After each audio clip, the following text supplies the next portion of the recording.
नमस्कार शेतकरी मित्रांनो, ही आपली केळीची बाग आहे.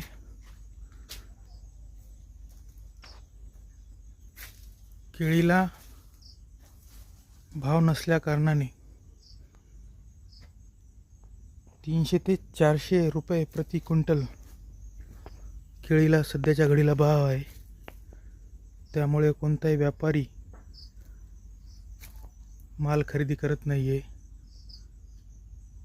त्या अभावी हा माल शेतामध्येच पिकून असा पडत आहे.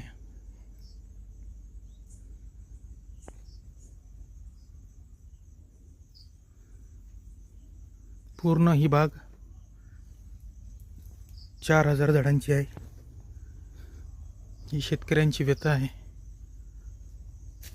एकदम चांगल्या प्रकारे घड पडलेले आहेत, पण मार्केट नसल्या कारणाने ही अवस्था आजच्या शेतकऱ्याची आहे.